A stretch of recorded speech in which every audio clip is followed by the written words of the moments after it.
¿Por vicio o por oficio? Hola, ¿qué tal? ¿Cómo están? Bienvenidos a otro maldito vicio. Hoy conversando con Shun Zero, documentalista, cinefotógrafo, originario de los Altos de Chiapas, y ahora nos comenzará. ¿Cómo estás, Shun? Hola, buenas tardes. Estamos acá con un mezcal, ahora sí, como debe ser en un maldito vicio, ¿no? Maldito vicio. Maldito vicio otra vez. Bueno, estamos aquí desde el Taniperla, por cierto. Quiero dar las gracias al Taniperla. Siempre es un lugar como amable, ¿no? Sí, muy abierto a compartir su espacio para hacer diferentes actividades. Shun, cuéntanos un poco. Estás ahora, pues entiendo que haciendo el montaje de tu primera pieza. Vamos a hablar como siempre en Maldito Vicio con tiempo. Las charlas se ponen buenas conforme vamos soltando los temas. Así que les invitamos a que se queden, a que se pongan cómodos.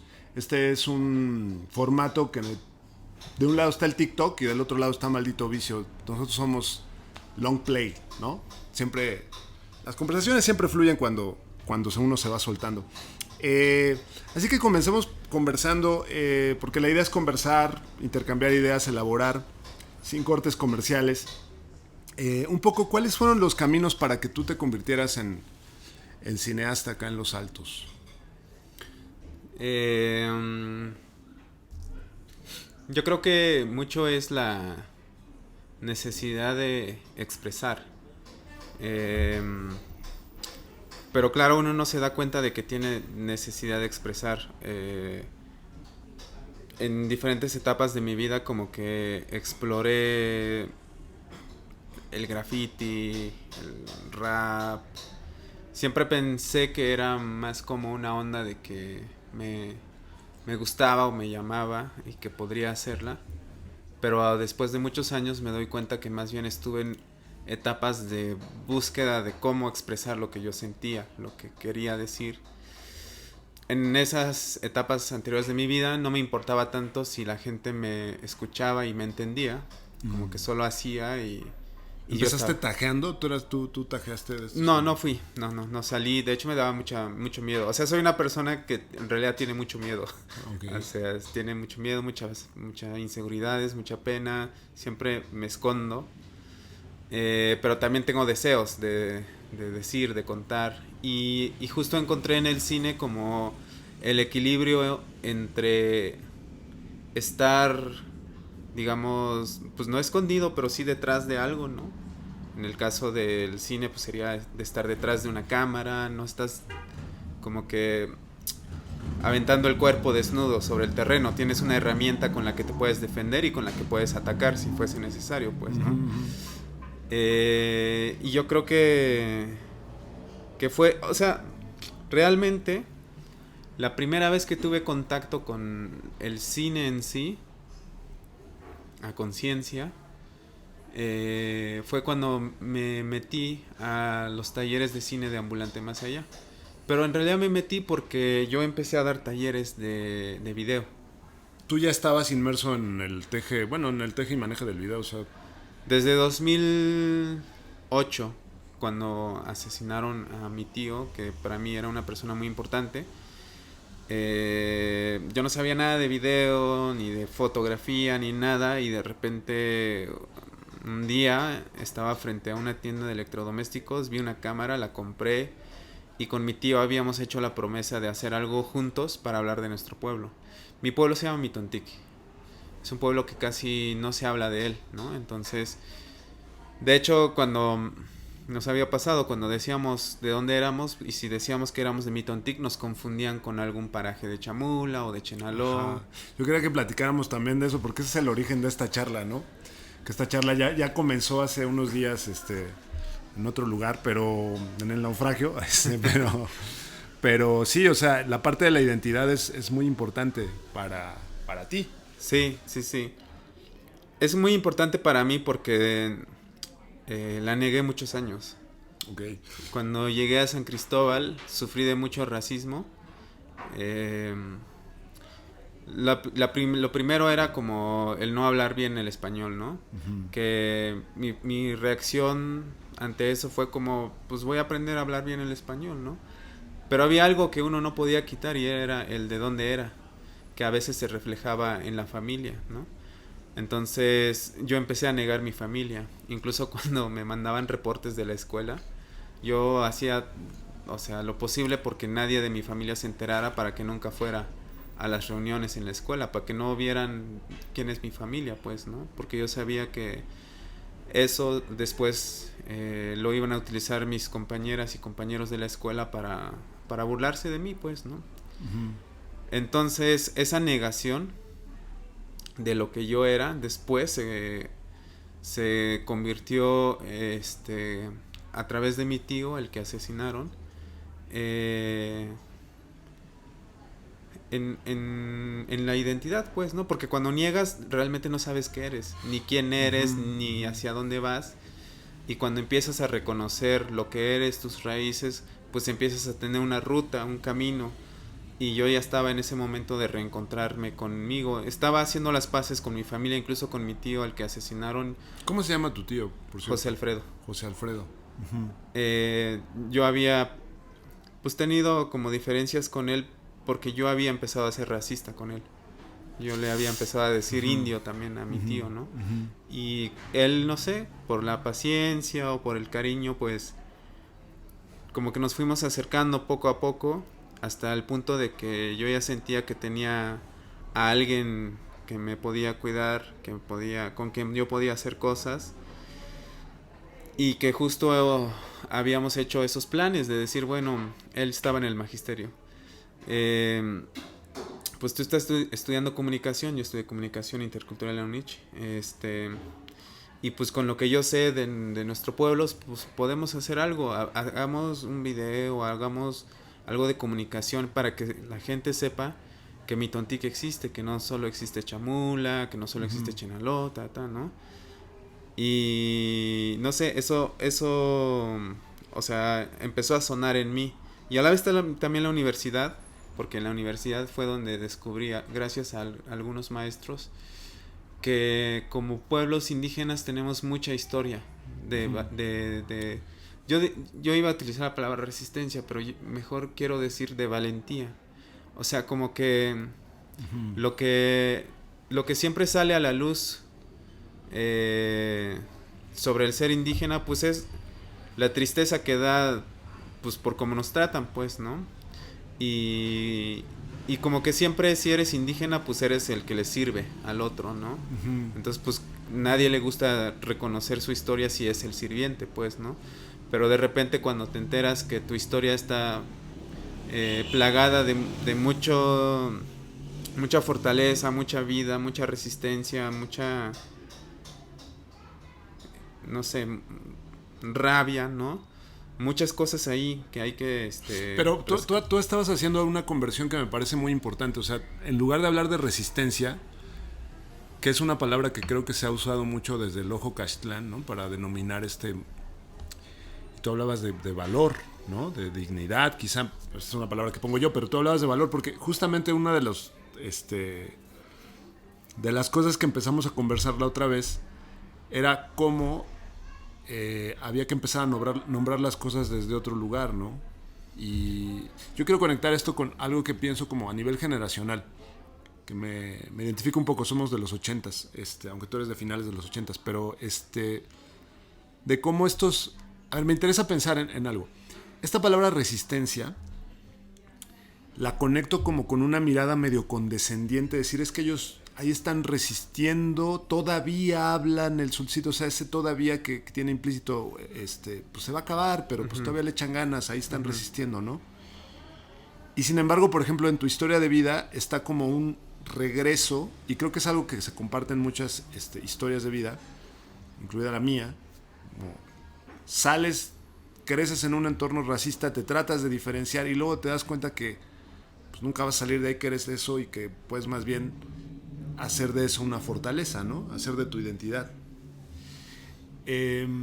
¿Sientes que tu generación tiene esas herramientas más a la mano como para regresar y verse a sí mismo desde un lugar más de dignidad? Sí. Algo que hablábamos con amigos y amigas pues sí, de la generación, es que a nosotros ya nos tocó que el otro, el que antes nos discriminaba, se diera cuenta que ya no le teníamos miedo. O sea, nosotros podíamos pararnos frente a esas personas, los hijos de esas personas, y demostrar que podemos hacer, o incluso ser mejores en la escuela, sacar mejores notas que ellos, ¿no? O sea, estábamos así, nuestros papás, nuestros abuelos no vivieron eso. O sea, ellos tenían que ceder, tenían que aceptar lo que les dijeran, tenían que aceptar los insultos, tenían que aceptar la discriminación. En nuestro caso, pues ya podemos contestarles a esa gente, ¿no? Cada quien va encontrando diferentes momentos de cómo reconciliarse. No todas las personas de mi edad o de mi generación pues tienen problemas de identidad, porque depende también mucho de la familia y de la comunidad en la que creces, ¿no? Uh-huh. Yo crecí en una familia pues en donde no estaba la presencia de mi padre, pues, ¿no? Yo crecí con mi mamá, lo cual toda la violencia que ella sufrió por parte de la comunidad y por parte de su familia, pues yo también la viví, que es la segregación, el no acuerpamiento, pues, ¿no? Uh-huh. A mi mamá la dejaron de alguna forma desprotegida por querer luchar por sus sueños y después encontrarse con hombres bastante tarados que creen que pueden apropiarse de la mujer, y eso repercute en la familia, pues, ¿no? Ya no se les acepta en sus familias. Entonces yo crecí sin un núcleo familiar y sin un núcleo comunitario. Uh-huh. Pero varios de mi edad que crecen dentro de un núcleo de familia, pues traen muy fuerte la identidad, y ellos a lo mejor sí saben que les están diciendo indios, pero pues no les preocupa. O sea, uh-huh, saben que es solo un tema de racismo, pero no les afecta demasiado como a lo mejor nos afecta a quienes pues no tenemos ni siquiera una comunidad a donde ir a refugiarnos y a crecernos, pues, ¿no? Sí, esto me lleva a pensar, o sea, a veces también como no caer en la idealización de lo indígena, que también tenemos un problema con esa palabra indígena. Ahorita podemos empezar a problematizar eso. Porque digamos que los juegos de poder coloniales también están presentes en las comunidades originarias, sí, ¿no? Sí, sí. O sea, desde el origen de la colonia se distinguieron lo que se llamaron caciques por parte de los españoles, pero los pipiltzin, como le llamaban en el centro del país. Pero bueno, hay distintas y en ese sentido incluso los juegos entre pueblos, o sea, tú ponías esto en el centro de la relación con Chamula, ¿no? Que por razones históricas Chamula tiene un peso pues hasta cierto punto hegemónico, grande, pues, o sea, ¿no? No sé, habría que platicar con los chamulas cómo lo viven, pero para ti resultó importante reivindicarte primero al interior de tu comunidad y luego en el juego de comunidades en los Altos. No, en mi caso fue más importante reivindicarme conmigo. Ajá. Porque aunque como te digo, yo no tengo como un acuerpamiento desde lo comunitario, al final la familia, por lo menos la de mi mamá, ¿no? Que son muchas mujeres también en esa familia, pues para ellas, para mis tías sobre todo, pues siempre fui el sobrino, siempre fui Juan, siempre fui de la comunidad, y siempre que yo llego ahí me van a hablar en mi lengua y todo, pues, ¿no? Uh-huh. Más bien fue el reencontrarme conmigo y decir, pues claro, o sea, viví muchas situaciones que me generaron mucho dolor, que en la infancia yo no entendía por qué existía ese dolor, ¿no? Uh-huh. Y que después, llegando a la adolescencia, porque te tienes que insertar a un nuevo... O sea, yo vengo de un paraje, ¿no? De donde todos y todas somos tzotziles.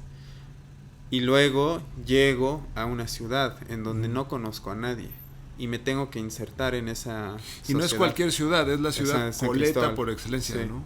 Sí, que es la ciudad no sé si es la más racista que pueda existir en toda esta parte del sureste, pero es muy racista porque, para empezar, o sea, se sigue manteniendo esta idea de que, claro, la primera ciudad fundada por los españoles, y entonces todos los descendientes de esos españoles se sienten pues como, no sé, de otro mundo, y para ellos todos los indígenas pues son todo lo malo que pueda suceder, y también son toda la servidumbre que puedan obtener de ellos, pues, ¿no? O sea, para mí fue más eso, del reencontrarme, primero aceptar que hay una identidad. O sea, dentro de mí y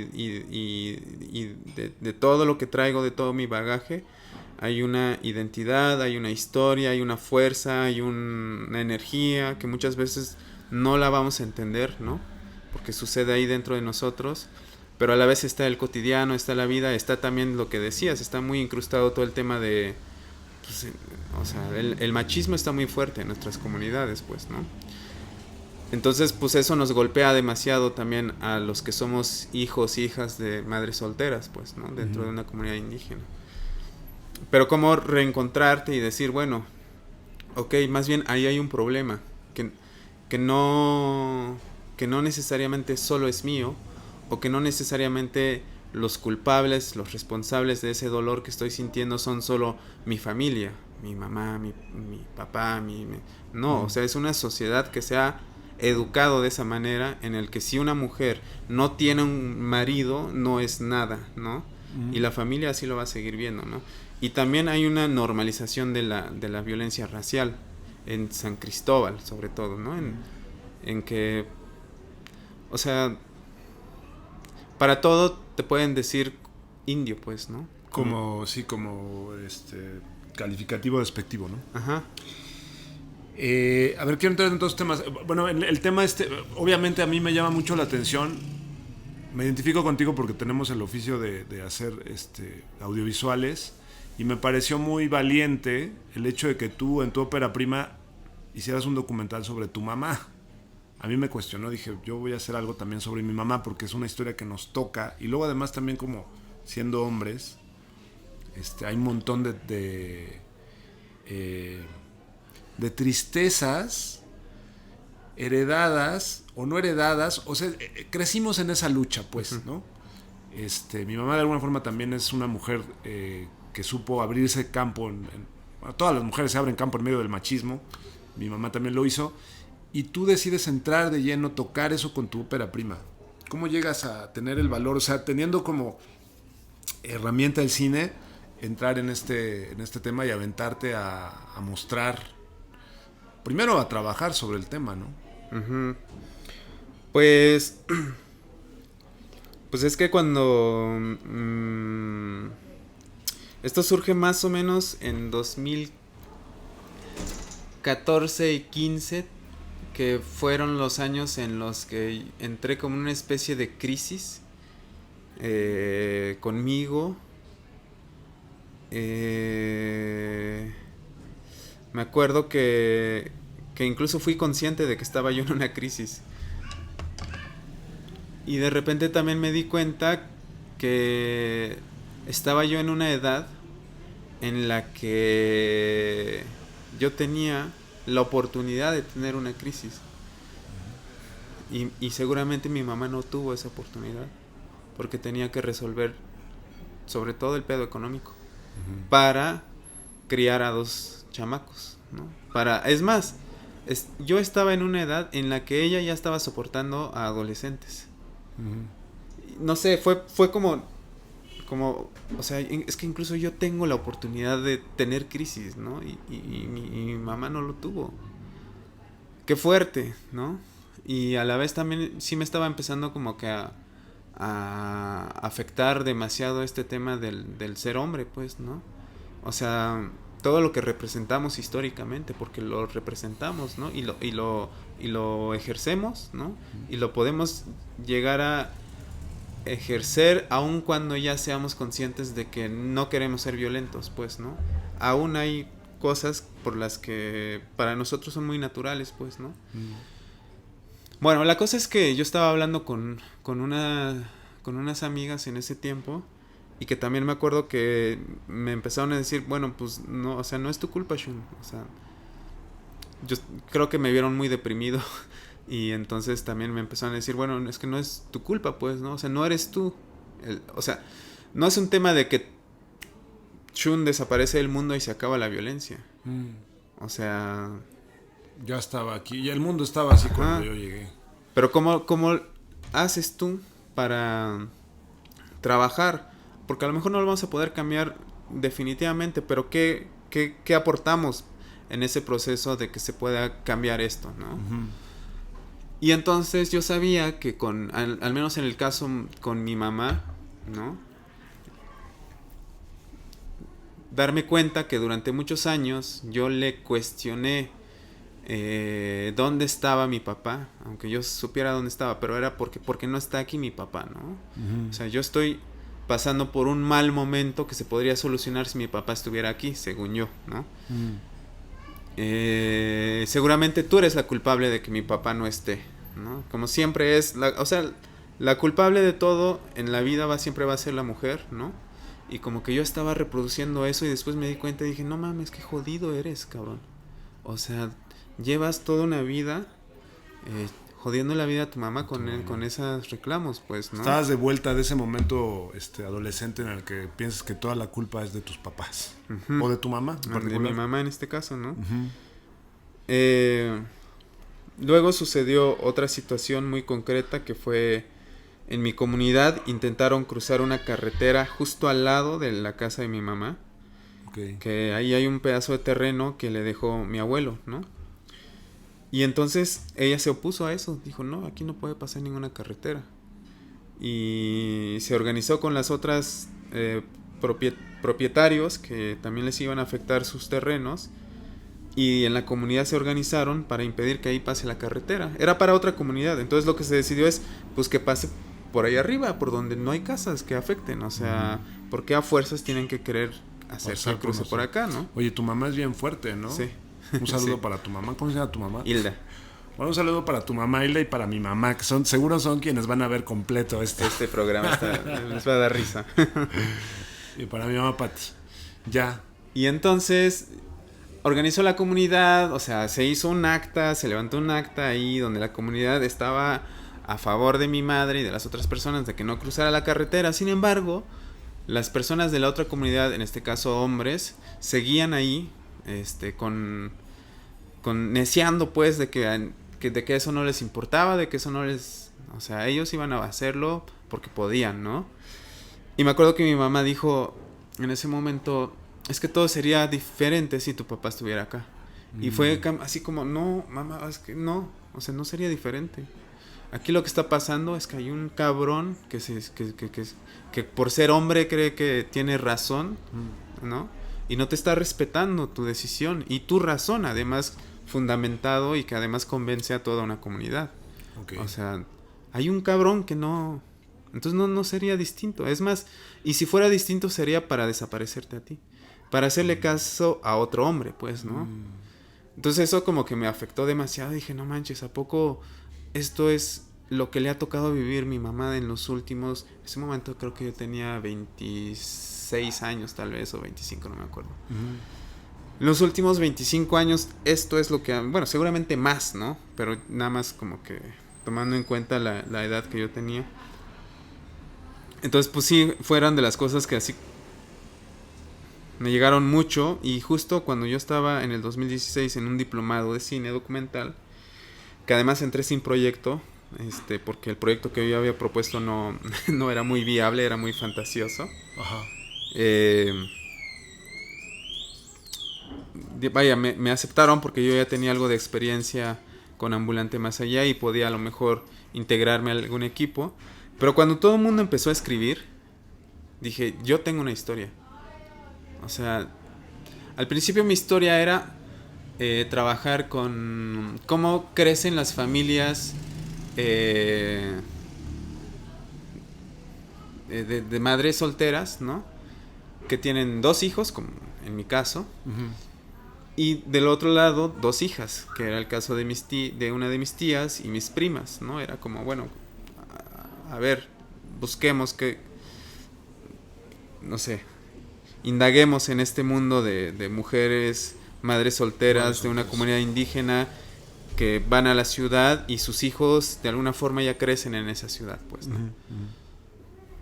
Pero pues luego también era como, bueno, está muy amplio el tema, o sea, vamos acotando, vamos cerrando, vamos encontrando. Y la primera entrevista que hice fue con mi mamá. Y a partir de ahí como que también dije, bueno, creo que mejor me quedo solo con ella. O sea, indago más en la historia de ella, que es la que conozco. La de mi tía no la conozco. No sabría cómo acercarme bien. Y por otro lado veo que la historia de mi mamá es muy, muy fuerte. O sea, es la de una mujer valiente, pues, ¿no? Y eso al final fue con lo que me quedé y me gustó. Y al final es tan valiente mi mamá que gracias a ellas, o sea, no solo porque es la que aparece en la película, no solo porque es su historia, sino porque durante el proceso de hacer la película he estado en diferentes situaciones en las que digo, no voy a poder grabar. O sea, seguramente mis tías no me van a dejar, seguramente en la comunidad me la van a armar de pedo. Y llega mi mamá y abre camino así. Ya, qué interesante tener a tu mamá como aliada en una película y explorar esa figura materna que en México, bueno, en México y en el mundo, es todo un arquetipo, pero particularmente en México tenemos un rito y una contradicción, porque creo que tú entraste en ese tema, ¿no? O sea, por un lado la contradicción de sí, toda la admiración y la adoración, pero también toda la exigencia de ecuanimidad y pureza y todo este rollo. Tú lo abordaste un poco de cara a la Virgen de Guadalupe. Sí, pues yo crecí sin religión. Y ya después... O sea, ¿tu mamá no te llevó a los rosarios de la Virgen de Guadalupe? No. Y sí, llegó un punto en el que dije, pues es que somos una gran farsa como sociedad, o sea, somos demasiado hipócritas. Adoramos a la madre, pero a la madre que no habla. Al tótem de la madre. Porque a ella sí le podemos llegar a decir 5, 10, 15 mil veces, perdón, otra vez la cagué. Perdón, otra vez hice esto que no debía hacer. Perdón, otra vez. Y no nos va a responder. Es nuestra propia cabeza, nuestro propio pensamiento la que hace que creamos que sí nos responde y que nos perdona y que nos da otra oportunidad. Pero las mamás de carne y hueso, o sea, pues que tú llegues 3, 4 veces diciéndole, oh, perdón, otra vez la cagué. Pues... No hay límite, ¿va? Luego esa es una problemática cuando uno ve de cara a otras situaciones. Sí. Pero déjenme, les recuerdo que estoy aquí conversando con Shun Zero, documentalista, cinefotógrafo tzotzil, desde el Taniperla en San Cristóbal de las Casas, en esto que se llama Maldito Vicio, y que es un esfuerzo por indagar el proceso creativo en las condiciones en las que lo hacemos, que a veces es por vicio y luego por oficio y luego otra vez por vicio. Y entonces tú estás en así que no dejen de compartir y de acompañarnos. Y entonces, Shun, estás en esta película. ¿A qué has llegado en esta película? ¿Qué has descubierto? ¿Con qué te has topado? Trabajando sobre un tema tan pues tan escabroso como... Digo escabroso porque también estamos hablando como de la parte benévola de la madre, pero el arquetipo también tiene su parte que nos condena, que nos cuestiona sobre qué tanto debemos seguir teniendo ese culto a la madre. Uh-huh. Y no verlas como mujeres, como seres humanos, ¿no? Uh-huh. Pues no sé, después de varios años ya de hacer esta película, empezamos en 2016. Ahora estoy en un punto en el que siento que por lo menos logré lo que yo de alguna forma buscaba, que era la reconciliación con mi madre, ¿no? De poder vernos de frente y poder hablar sobre nuestra historia sin que ella se sienta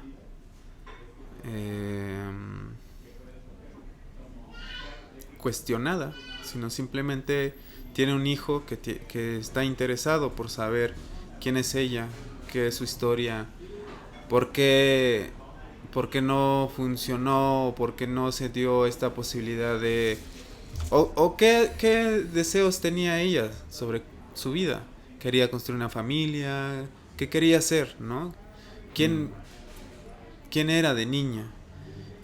Pero sin juzgarla, pues, ¿no? Sin ya no caer en esa situación de ¿por qué es que yo crecí sin padre? Eso ya no, eso se rompió ya, pues, ¿no? Ya no es. De hecho, la vez pasada estábamos bromeando porque todavía para identificar o reconocer a alguien en nuestra comunidad todavía se refieren al hijo de tal, pero hombre, ¿no? Entonces, estaba en una conversación mi mamá y mi tía y me acuerdo que hablaban, sí, Héctor, el hijo de Don Erasto, ¿sabes? Sí, María, el hijo de Pedro. Y me acuerdo que volteo y le digo, bueno, hijo, ¿y yo hijo de quién soy? Y se quedaron calladas las dos, ¿no? Porque, pues aunque sí sabemos el nombre de mi papá, era como... No. O sea... Y entonces yo ahí, pues entre broma y realidad también le dije, no, yo soy hijo de Hilda. O sea, no tienen que encontrar el nombre de un hombre para decir quién soy yo. Yo soy hijo de Hilda. Y bueno, y le contaba esta anécdota de Paco de Lucía, porque es Paco de Lucía. Porque en el contexto de la sociedad, en el contexto de la sociedad chiapaneca, pero además en general, es hijito de quién sos, ¿no? O sea, te da un estatus. O por lo menos identifican más la familia, pero la familia en una sociedad colonial como esta, pues sí tiene. Pero bueno, entonces es reivindicarte como hijo de tu mamá. Ajá, hijo de Hilda, ¿no? Hijo de... Que claro, ya también en el proceso personal de cada quien, pues tenemos muchas cosas que sanarnos. Yo ahora tengo que sanar también la parte masculina en mí, ¿no? También tengo que hacer mi reconciliación con mi parte de la familia de mi padre. Pero bueno, eso ya es un proceso muy personal mío. Sí, pues, va a ser ¿no? otra película. Pero en términos de mi mamá conmigo, pues para mí me permitió ese acercamiento, ese descubrir y saber quién es Hilda, fuera de esa figura que tiene que resolvérmelo todo, que tiene que resolverme la vida, ¿no? Qué duro para las madres tener que resolver la vida a tremendos... No, qué barbaridad, qué bueno que hiciste ese proceso. ¿Y ese proceso viene inmerso en la película? O sea, ¿tú qué vas a proponer en la película, Shun? En la película estamos, te digo, simplemente como dialogando. Lanzo un par de preguntas también como para... que realmente son preguntas guías, como para identificar las etapas y momentos de la historia de mi madre que estamos contando en la película, ¿no? ¿Qué pasaba en la comunidad? O qué pasaba cuando tú no estabas en casa, ¿no? O sea, cuando solo estaba mi hermano y yo. O sea, ¿dónde estabas tú, no? Porque de niño uno se pregunta dónde está mamá. O sea, te quedas solo en tu casa, con tu hermano en este caso. Sabes que tu mamá se va, pero al final no sabes dónde está, ¿no? Despiertas mocoso y extrañando a tu mamá, chillando. Sí. Son mis primeros recuerdos, déjame les Sí. cuento. Vamos a acabar aquí chillando.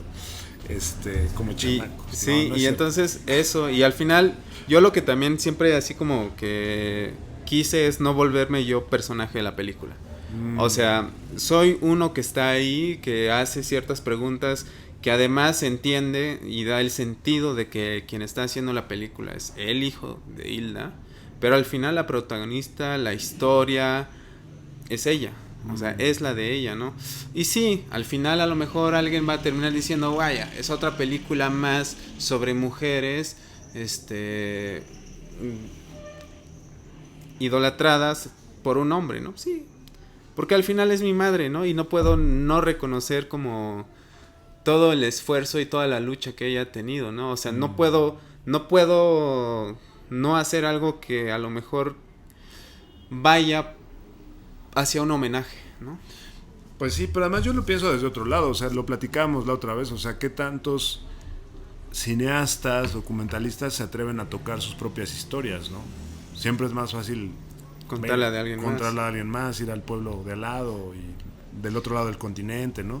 Y manosear otras historias, pero tocar tu propia historia tiene su parte de exorcismo. Sí, por ahí decía un amigo que es más fácil vivir de las luchas ajenas. También, ese es otro tema que también yo traigo incrustado, es un cuchillo que traigo en la espalda, porque tú sabes que en la UNAM, donde yo estudié, pues todo el mundo defiende las causas ajenas, pero la causa de la institución es bien difícil que alguien diga, esta boca es mía, ¿no? Aunque hay unas injusticias que parecen Hacienda, pero esa ya es un documental que yo tengo que hacer. Oye, para hablar un poco ya de tu trabajo como cineasta, ¿cómo ha sido la gestión de tu labor como documentalista? Porque pues por eso se llama maldito vicio, porque a veces parece vicio estar aquí dándose de topes, produciendo, ajá, generando contenido. ¿Cómo ha sido el financiamiento, la organización en relación con pues con los medios que hay en el sureste mexicano? Uh-huh. ¿Cómo te va con eso? ¿Qué piensas? De cara también a tus reflexiones como de dónde vienes, dónde estás, quién eres. Uh-huh, uh-huh. Pues en el caso concreto de, por ejemplo, Mamá, es una película que le apostamos a la búsqueda de fondos desde las instancias culturales, o desde la Secretaría de Cultura, por así decirlo, reflejadas en IMCINE, sobre uh-huh, todo. Porque a la vez también tenemos como que otra lucha, que es la de que se nos reconozca que como indígenas o como pueblos originarios somos capaces de desarrollar expresiones artísticas, pero no solo lo folclórico, sino que somos entes con inteligencia, capaces de desarrollar proyectos dignos de llamarse cine, no cine indígena, sin ese catálogo que a veces cae en el menosprecio, ¿no? No en todos los lugares cine indígena es chido. O sea, hay lugares en los Yo creo que para el público, para el gran público, cine indígena no es como de hueva, pero es una cosa despectiva, como, pues, ¿no? ¿Por qué tendría uno que valorar algo a partir de su pertenencia, ¿no? Ajá. Y te digo, entonces, pues para nosotros fue como apostarle de decir, pues vamos a hacer cine. Entonces vamos a entrar y buscar fondos de cine, en donde vamos a estar ahí, pues, pues a la par, digamos, ¿no? De los cineastas consagrados o de los cineastas del centro de México. De los white mexicans. Y pues de la banda, pues, que aplica estos fondos y que entonces nos lo ganemos por eso, ¿no? Porque estamos haciendo cine, porque estamos aprendiendo a expresarnos en esta arte, pues, ¿no? No porque queremos caridad ni nada, ¿no? Entonces fue una apuesta por ahí. Por otro lado, en lo personal, digamos, ¿no? En lo que a mí me interesa como trabajador, ¿no? Pues a mí me llama mucho la atención la fotografía y desde hace un tiempo pues he querido vivir de esto, pues, ¿no? Y podría decir que ya por lo menos llevo 2 años viviendo de esto, o sea, pagando mis rentas, comprando mis cosas. Lo cual es un gran logro, porque en México no es que haya una industria muy vigorosa, ¿no? Sí, es un logro y a mí me trae también mucha satisfacción. Y a partir de eso, pues creo que como la mayoría de la banda lo hace, es que pues mientras tenga una estabilidad económica, pues puede hacer otros proyectos, pues, ¿no? Puede desarrollar... Hacer Maldito Vicio, hacer Maldito Vicio, hacer videoclips, por ejemplo, sí, ¿no? Sí, o sea, digo, hay gente que dice, bueno, no hay problema, te pago lo que yo pueda, ¿no? Y hay gente que pues que no, pero que al final, o sea, yo por ejemplo para el siguiente año tengo ganas de hacer 3 videoclips, así como quiero hacer 3 videoclips, ¿no? Pero yo sé que lo quiero hacer con banda que no tiene para pagar esto, ¿no? Pero que tiene una capacidad increíble artística.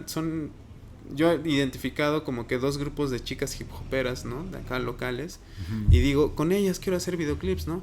Pero pues no les voy a ir a cobrar. Entonces pues necesito ganar de lo otro que yo hago, que es la fotografía.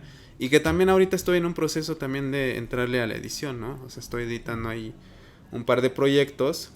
Y esa es la manera en cómo financio un poco pues mis proyectos. O sea, yo ahorita ya no estoy con... Antes como que decía, no voy a aplicar a fondos. No voy a aplicar a fondos o gubernamentales o pero al final tus proyectos van a requerir dinero.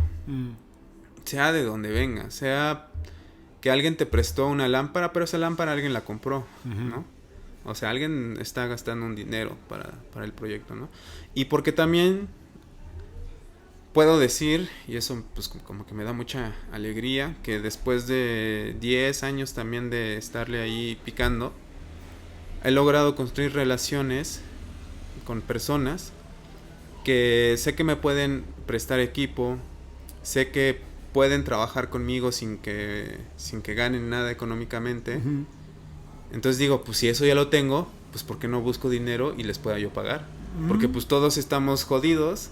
Entonces si puedo escribir un proyecto, buscar un fondo para eso, en donde yo pueda, si es desde IMCINE, si es desde otros lugares fuera de México, de organizaciones sociales, y a partir de ahí ya de por sí repartir con la banda que de por sí ya va a trabajar Ya conmigo, está trabajando. aunque no Sí.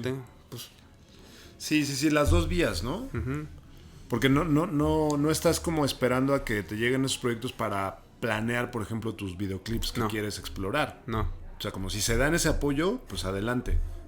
Pero si no se da, en Sí, tus redes. sí. Porque eso también es algo que yo siempre pongo sobre la mesa. O sea, no siempre es con dinero. En este caso, tenemos el apoyo de Tani Perla, que nos facilita este espacio. Y siempre hay como lo que tú dices, o sea, una red de creativos que se activa, pero que claro que sería lo justo poderle siempre, bueno, no sé si siempre, porque también, pero poder en algunos momentos tener. Pero es que sí, termina uno, o sea, yo la verdad, te digo, en estos 10 años que también tengo de experiencia, pues he hecho muchas cosas. O sea, he trabajado también haciendo comunicación alternativa, ¿no? Uh-huh. Y la verdad llega a un punto en el que dices, pues es que, ¿cómo vivo? No, y que O sea, sí, puedo seguir aportando, puedo seguir siendo quien soy, pero ¿cómo vivo? ¿No? O sea, ¿quién se preocupa también por mi la renta que tengo que pagar, por llevar una vida digna, los tacos que me quiero comer, ¿no? Entonces, pues la neta es que sí hay momentos, hay un momento en la vida, ¿no? En que estás más ansioso por entrar, por conocer, por aprender. Y que también el propio cuerpo da, ¿no? Uh-huh. O sea, lo puedes forzar y darle una comida al día. Sí. ¿No? Pero hay otro momento de la vida en la que si sigues forzando así el cuerpo, se acaba, la gente se acostumbra, al menos aquí en San Cristóbal, que está repleto de organizaciones no gubernamentales y además proyectos también institucionales, pues si la gente puede trabajar gratis, está chido. O sea, para cualquier lado. O sea, se aprovecha, ¿no? Pero después es como, bueno, pero ¿y yo qué? Y siempre se justifica con el rollo de, pues bueno, es que, compa, estamos en la lucha. Pues sí, pero tú estás trabajando en una institución que a lo mejor sí trae proyectos, ¿no? Que benefician a la sociedad, pero pues tú estás ganando, ¿no? Sí. Y yo no. Estamos hablando ya de la realpolitik, como le llaman, ¿no? O sea, porque una cosa es como los discursos institucionales y otra cosa es de cómo se va formando la gente y va saliendo, va digamos, desarrollando sus proyectos creativos, que siempre se tiene que combinar, porque México no es un... por ejemplo, yo siempre critico que los apoyos para jóvenes creadores, que los apoyos sean de duración de 1 año, 8 meses, o sea, realmente qué estabilidad puedes lograr con 8 meses, 1 año de apoyo, ¿no? O sea, también... O la cantidad, mira, a mí algo cantidad. A mí algo que más me ha jodido siempre es que, vaya, si bien existe una instancia gubernamental dirigida a los pueblos indígenas u originarios, ¿no? CDINI, ya no sé cómo se llama, INPI, ya no sé cómo se llama. Sí. En temas de audiovisual, o sea, lo máximo que te dan son 50,000 pesos y con eso quieren que entregues un documental finalizado y todo chido, cuando con 50,000 pesos no haces eso, güey. Claro. ¿Qué sucede? Pues la banda termina entregando proyectos mal. ¿Y qué sucede? Se termina alimentando la idea de que los indígenas no saben hacer. Sí. Y cuando es como, no, güey, es que nos estás poniendo en una situación, ¿no? En la que yo quiero desarrollar un proyecto documental sobre este tema Pero con ese dinero no me alcanza para terminar bien esto. O sea, dale 50,000 pesos a Juan Carlos Rulfo y pídele que te entregue un documental terminado. No lo vas a hacer, ¿no? Sí, claro. O incluso puede ser, pero pues ya tiene un estudio, tiene un montón de equipos, o sea, también es una suma, ¿no? Sí, exacto, es una suma de pues, cuando alguien no, güey. O sea, cuando alguien a lo mejor con esos 50,000 dice, no, pues me compro mi primera cámara reflex con la lente con eso que trae y ya me gasté 35,000 pesos y el resto ¿qué haces, no? Entonces se termina alimentando, construyendo esta idea de que los indígenas no sabemos hacer, ¿no? Cuando lo que se tiene que hacer es cambiar esas reglas y decir, pues tenemos tanto monto de dinero, pues más bien que la banda, pues sí, también eso nos falta, aprender a escribir proyectos, aprender a manejar, ¿cómo se llama esto? Todos los formatos y Excel y todo eso. Pero yo quería preguntarte eso, porque de alguna forma yo, de cara a lo que se ha hecho en otros países, o sea, también me parece un filtro colonial, porque pues, volvemos al punto, no es que te pidan un proyecto en Tzotzil, ¿no? Tienes que manejar el castellano, tienes que manejar toda la terminología, o sea, la crítica al modelo de gestión del cine con formatos, con caminos completamente occidentales, ¿no? O sea, también habría que hacer una revisión si la única manera de hacer cine es por medio de los formatos ya clásicos, ¿no? O sea, si no se le puede entregar una cámara a la gente para que empiece a realizar, a buscar otros caminos creativos. Pues no sé, o sea, yo por ejemplo ahí sí tengo como que diferentes visiones, ¿no? Por un lado, ese mundo todavía no existe, ¿no? En el mundo en el que ya tengamos que salir de ese formato preestablecido occidental todavía no existe. A lo mejor es una tarea que nos toca ir construyendo el camino. Por otro lado, yo sé que hablar de cine es hablar de otra cultura. O sea, alguien que no haya tenido contacto con otra cultura no sabe lo que es cine. Entonces no sabe si quiere hacer cine. Entonces para mí es como entrarle a esa aventura. Pues es porque ya estás teniendo un contacto, ¿no? Y claro, lo que se tiene que hacer es generar ese escenario, esas condiciones en que, pues por lo menos para su realización, por así decirlo, el tema burocrático no sea problemático, ¿no? O sea, porque la burocracia va a existir siempre que haya un Estado, pues, ¿no? Ahí yo, por ejemplo, yo estoy más en la onda de decir, pues hay que aprenderle. O sea, mi lógica, más que pero ese soy yo, ¿no? Hay diferentes posiciones. En el caso mío es entrarle al código, al lenguaje, de dónde se están formulando esos proyectos formatos. Exacto, entenderlo, entender el lenguaje, entender y aprender de eso, ¿no? Para poder trasladar mis deseos, ¿no? Y mis pensamientos ahí y volcarlos en ese formato que quieren. Y también lo que muchas veces yo insisto es, bueno, banda, aprendamos esto. O sea, no nos podemos quedar siempre con esa posición también pasiva. Y a lo mejor esto lo traigo de familia, ¿no? O sea, por ejemplo, con mi madre fue eso, de, pues si hay que aprender español, hay que aprender español. O sea, sí, valemos mucho, tenemos una identidad, tenemos una cultura, pero pues si vamos a manejarnos en un territorio y en un mundo que no es el nuestro, hay que aprender esos códigos. Eso lo traigo de familia y es como que lo tengo tan enraizado y digo, quiero entrarle al cine, quiero aprender. Entonces ahí estoy aprendiendo sobre computadoras, aprendiendo sobre cámaras, aprendiendo sobre lenguaje audiovisual y yo, por ejemplo, sigo todavía, o sea, ya tengo 33 años, pero sigo todavía con los deseos de... La edad de Cristo. Quiero entrar a una escuela de cine. O sea, no he entrado a una escuela de cine. No es tarde, el cine requiere... Porque quiero aprender a iluminar, porque quiero aprender a manejar así, porque quiero nada más así de reojo cuando yo llegue a un lugar y decir, no, es que la iluminación que necesitamos es esta y poder. Eso yo todavía no lo tengo, ¿no? Y me gustaría llegar ahí, ¿no? Entonces...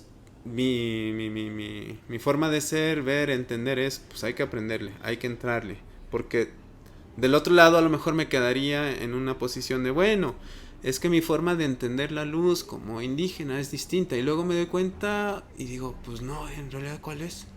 O sea, ¿cuál es mi forma de entender la luz yo como indígena? ¿Cuál es mi forma de entender pero los existe, colores? ¿No? O sea, porque también platicábamos, y ya para ir cerrando, platicábamos de esta cuestión de lo indígena, ¿no? Ajá. Pues no sé, es que justo es eso, ¿no? No sé si existe. O sea, O tenemos es más una bien forma un, de un sentir. instrumento. Ajá. Tenemos una forma de sentir, tenemos una forma de estar, ¿no? Que sí, que es muy distinta a otras personas, pero realmente, o sea, ¿En qué notas esa diferencia? Digo, platicando ya aquí con... ¿en qué noto, por sí, ejemplo? porque mira, a mí ajá, me problematiza mucho esa cuestión de lo indígena, porque para mí lo indígena es un término muy del Estado para generalizarlo, platicábamos la otra vez, para meter en un costal pueblos de todo tipo, pues no sé si de todo tipo, pero pueblos muy distintos, ¿no? Platicaba yo con Moira Millán, mapuche, me decía, bueno, es que hay varios, hay como dos grandes categorías de lo indígena, hay pueblos indígenas que tuvieron un estado, y se agruparon como un estado y se vivieron como un estado y desarrollaron. Y hay pueblos indígenas como los mapuches que no tuvimos un estado. Por ejemplo, es el caso de los otomís o de los ñañús en México. Entonces, pues es que lo indígena es muy movedizo, ¿no? Ajá, y exacto, es que justo esa palabra lo que hace es homogenizar, ¿no? Y no entiende los distintos formas que tienen todos esos pueblos y culturas englobadas en una sola palabra, indígena, ¿no? O sea, yo por ejemplo, pues sí, a veces digo, a lo mejor bromeando y a lo mejor en serio también digo, pues cine tzotzil, ¿no? Pero cuando lo reflexiono digo, pues no, o sea, no puedo llegar a decir que el cine que yo hago es tzotzil, porque además yo soy un tzotzil de un pueblo determinado, que es muy distinto al chamula, que es muy distinto al de Chenalo, que es muy distinto al sinacanteco. Todos estos pueblos que acabo de nombrar son tzotziles y hay otros más. Entonces sería como hasta demasiado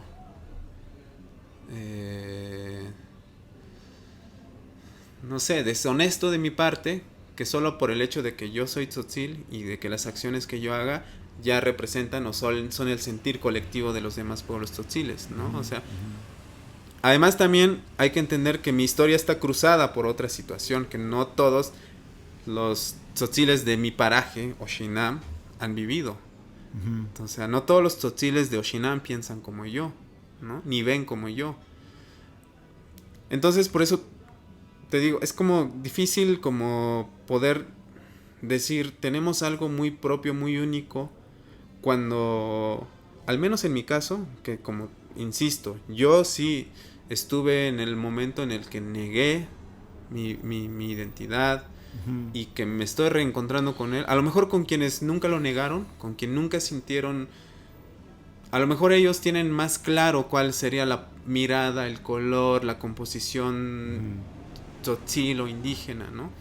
Yo prefiero decir tzotzil, pero sé que voy a seguir utilizando la palabra indígena porque es la que el resto de personas en el mundo entiende más fácilmente. Ajá. Pero para mí sería más práctico o sería más, o el ideal sería, ¿no?, que en un futuro sí nos podamos llamar como lo que somos.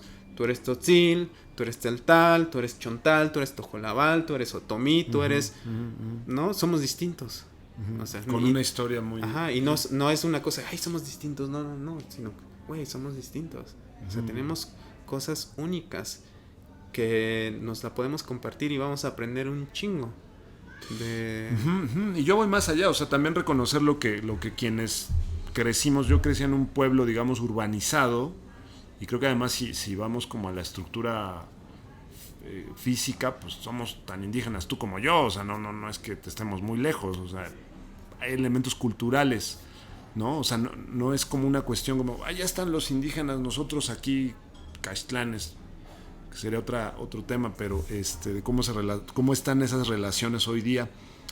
Pero bueno, pues ahí yo creo que no podemos llegar a resolver este tema. No, de hecho, hace un año, y apenas va a salir, ya lo vi, escribimos un texto, Luna Marán y yo, que justo se llama Cine Caxtlán y Cine Indígena. A ver, cuéntame de eso, porque yo sí quiero un poco, ahora sí para cerrar, si no pedimos otro mezcal, pero para esa relación con lo Caxtlán, ¿qué hay de eso? Bueno, te voy a hablar específicamente de este texto que escribimos, ¿no? Que muchas veces,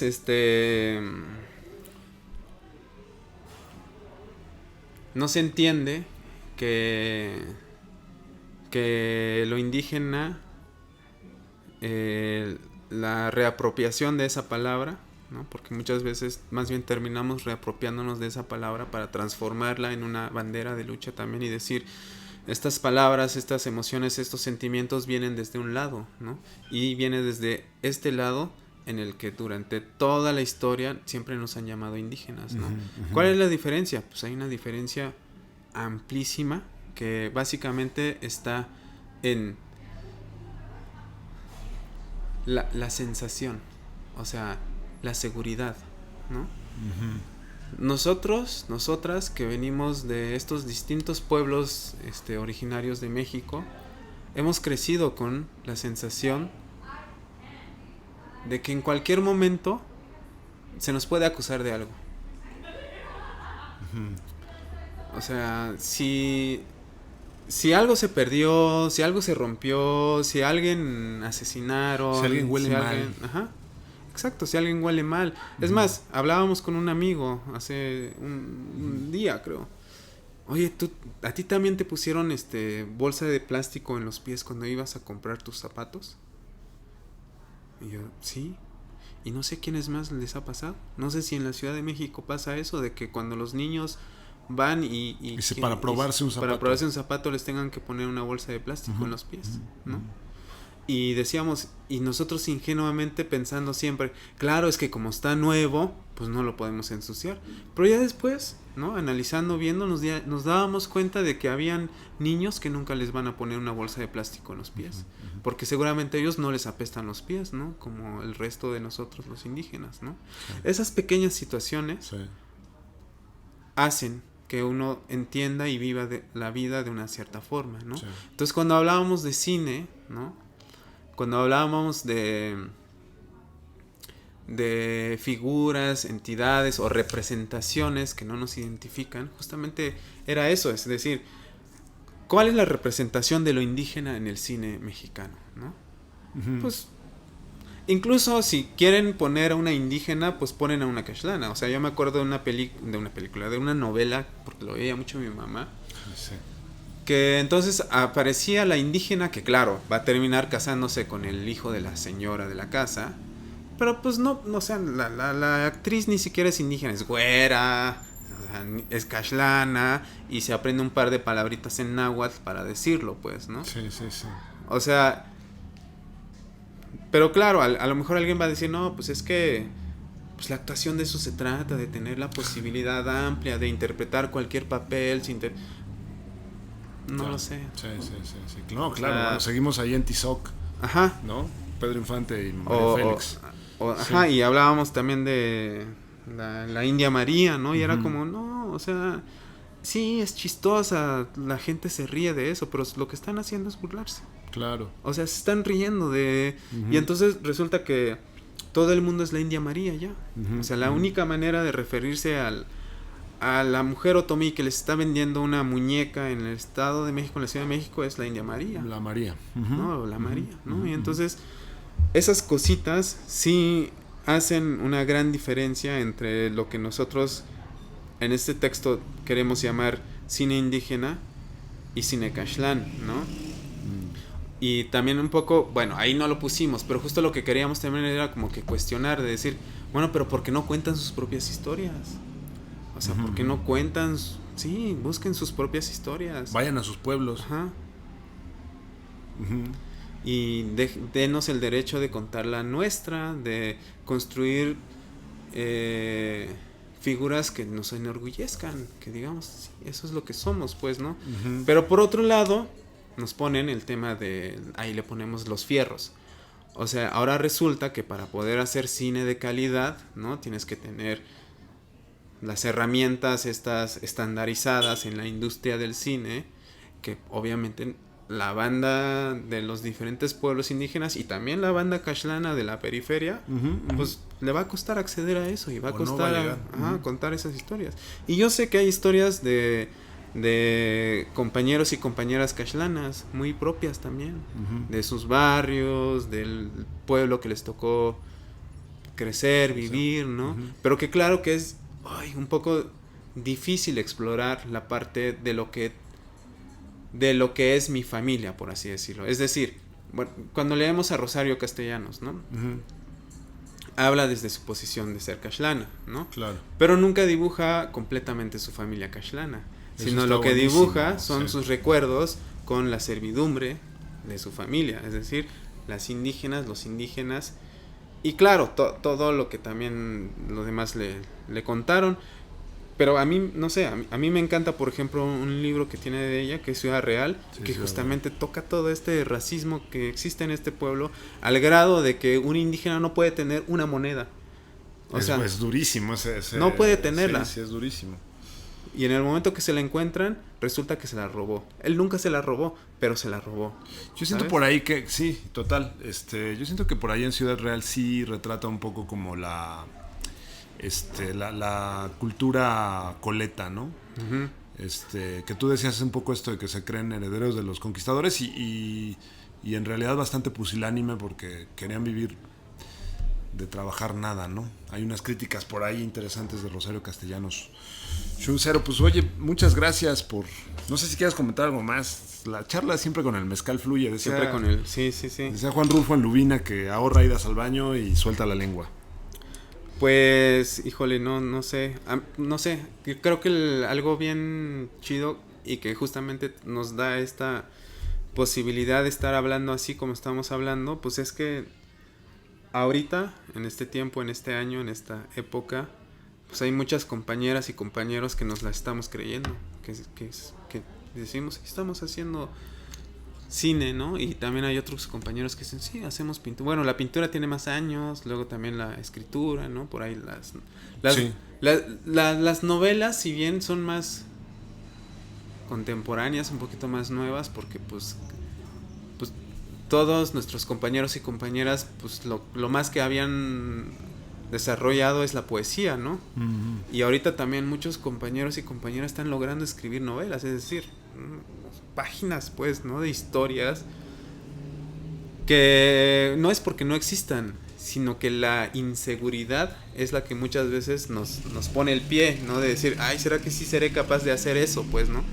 Y justo ahorita nos está tocando de que somos capaces, y no es porque seamos la generación iluminada, sino es por todo el trabajo de muchas otras personas más antes que nosotros, ¿no? Claro. O sea, toda forma de organización, de lucha, de creación que han tenido los pueblos originarios, por lo menos en esta región de Chiapas, hasta el levantamiento zapatista, da como resultado que nosotros y nosotras ahora podamos estar aquí y estar diciendo, sí, estamos haciendo cine, estamos haciendo arte, estamos haciendo y estamos pudiendo como que dialogar, llevando nuestras creaciones, con un miedo también, porque tenemos miedo de que justo lo que comentabas hace rato, ¿no?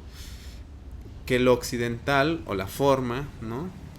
De concebir el arte occidental, que es al cual estamos entrando, pues nos termine comiendo, pues, ¿no? Pero pues sí, también estamos así como que... Pero se están abriendo los espacios para validarlos, ¿no? Y con eso ya saludar a la banda de Locote, que están haciendo su propio festival para su trabajo, y eso es parte del trabajo, ¿no? Sí, ahorita también lo que harán en Oaxaca, el lugar que habitamos también, o sea, son esos espacios que se están ahí ya, y bueno... Construyendo una escena con nuestras propias formas que adoptamos, como lo de prender el fuego en la inauguración, me pareció muy simbólico. Un saludo para los de Locote, si es que llegaron hasta esta parte de la entrevista. Saludos para las de Locote. Las de Locote, les de Locote. Y para nuestras mamás, que también ese es un trabajo muy fuerte que nos han permitido crecer y resistir y estar acá, ¿no? Trabajo todas las de las mujeres por sostener la vida, ¿no? Pues gracias, Sean. Gracias a ustedes que están aquí en Maldito Vicio. Habrá más capítulos. Gracias por estar en Cine Desmunde. Suscríbanse, compartan y pues disfruten la vida. Comenten si no les gustó. Comenten. Tomen agua cuando tomen mezcal, porque el mezcal es bien fuerte Hasta la próxima. ¿Por vicio o por oficio?